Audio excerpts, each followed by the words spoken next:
Yang namanya pemilihan umum itu memang harus ada polarisasi. Polarisasi dalam artian harus ada perbedaan gagasan. Apa gunanya kita punya pemilu kalau tidak ada polar-polar gagasan itu? Ya kan? Apa gunanya kita punya pemilu kalau semua partai, semua calon bilang A semua? Tidak usah dipilih, kita lotre saja semua yang mau jadi calon itu kan. Assalamualaikum warahmatullahi wabarakatuh. Halo teman-teman, kembali lagi di Bulak Sumur Garden. Sekarang memasuki episode kedua dengan host yang baru lagi. Nama saya Yade. Kali ini kita akan membahas mengenai sistem kepemiluan di Indonesia. Nah, kali ini saya ditemani oleh seorang tokoh. Beliau merupakan alumni Visipol UGM sekaligus analis politik pemerintah kota Yogyakarta. Mungkin bisa saya kenalkan yaitu Dendi Radityo Atmoswito atau biasa saya panggil Mas Dendi. Selamat malam Mas Dendi. Selamat malam ya Dek.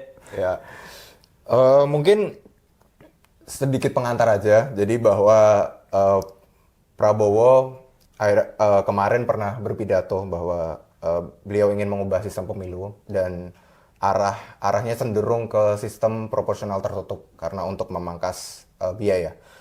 Mungkin contoh yang beliau kasih itu adalah mungkin kepala daerah bisa dipilih lewat DPRD atau legislatif dan semacamnya. Nah, dan yang kedua Menko Hukum dan HAM Yusril Iza Mahendra itu juga mengatakan beliau akan mengevaluasi sistem pemilu terkhusus kaitannya tentang UU Pemilu dan UU Partai Politik, dan juga beliau akan melakukan perbaikan kualitas anggota legislatif lah seperti itu. Nah, mungkin pertanyaan pertama yang akan saya tanyakan ke Mas Dendi mungkin Mas Dendi bisa menjelaskan ya, sistem pemilu Indonesia dari masa ke masa tuh bagaimana sih Mas?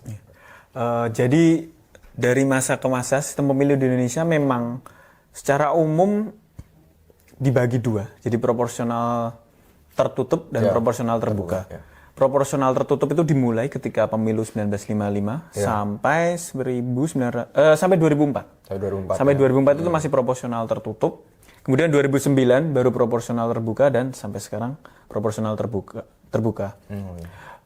Secara ringkasnya ya, proporsional tertutup itu langsung memilih partai, tidak ada daftar nama calon di kertas surat suara.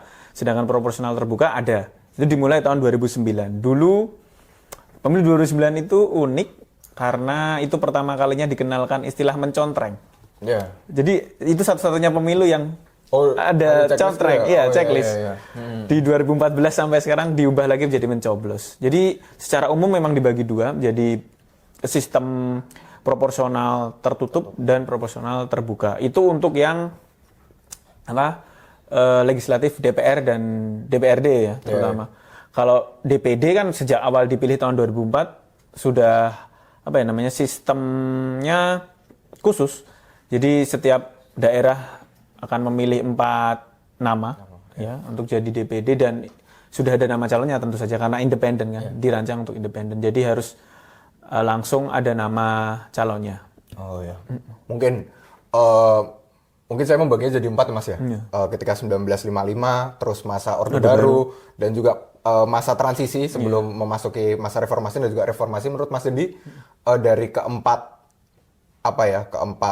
periode tersebut yang menurut Mas Dendi ini melahirkan kultur kepemiluan yang membawa sampai sekarang gitu, menurut Mas Dendi di periode mana gitu? Kultur kepemiluan yang sekarang kita lihat itu ada banyak subnya ya. Misalnya kultur kampanye menggunakan kendaraan bermotor, pawai, belombongan itu dimulai di masa Orde Baru. Kemudian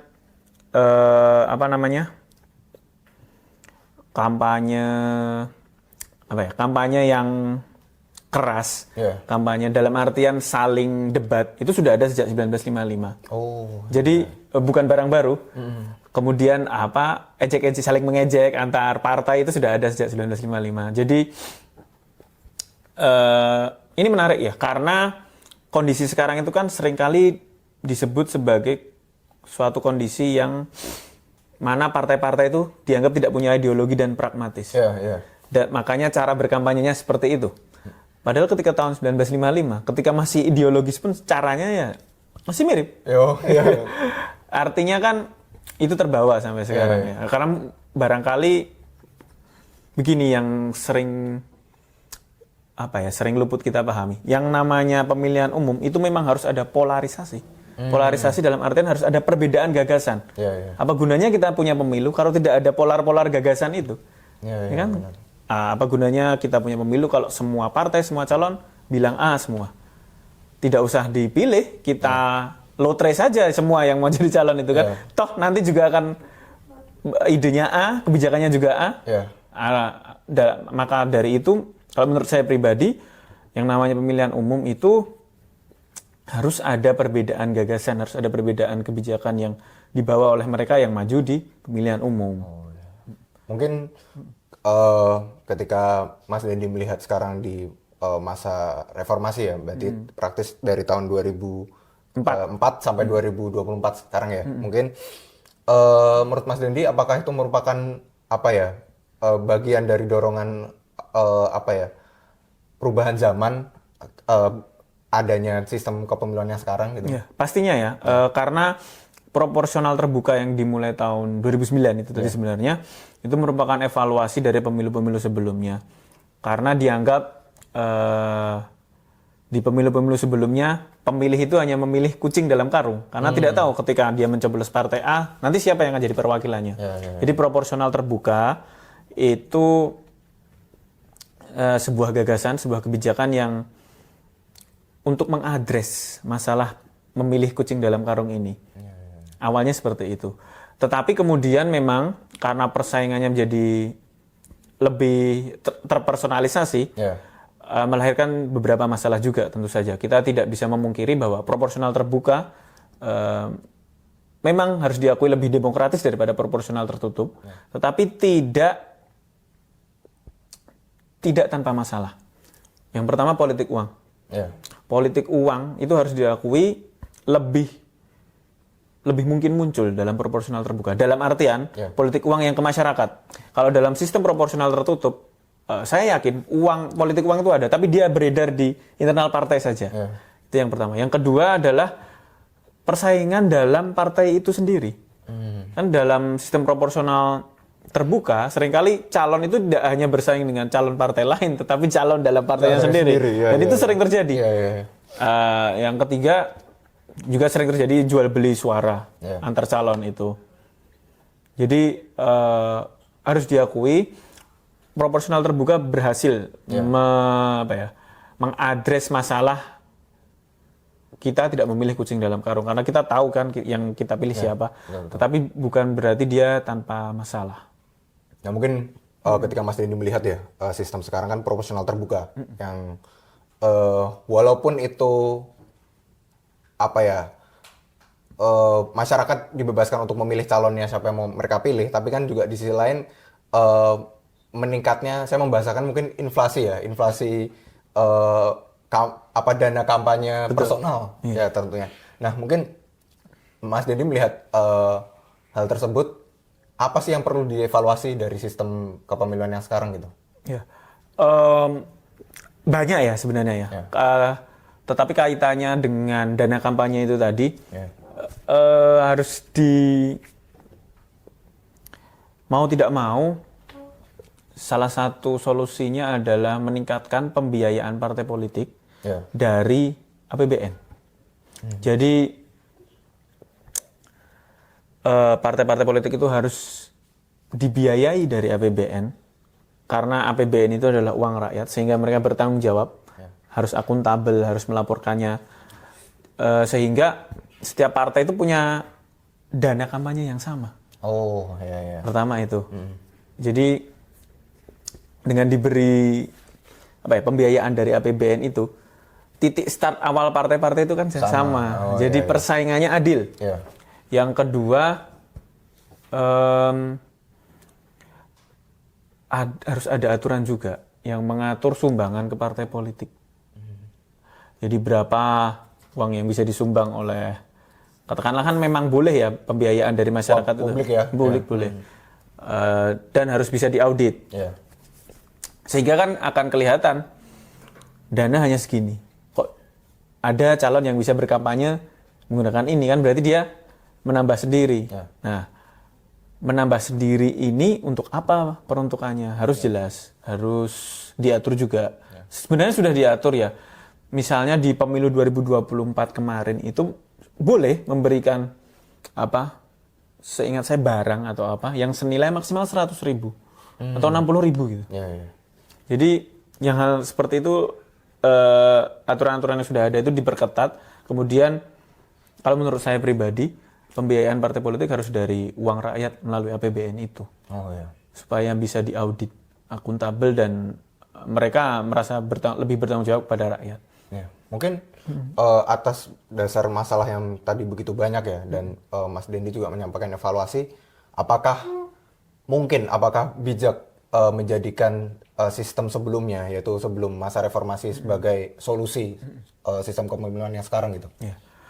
Saya termasuk orang yang beranggapan bahwa hidup dijalani ke depan, tapi dipahami dari belakang.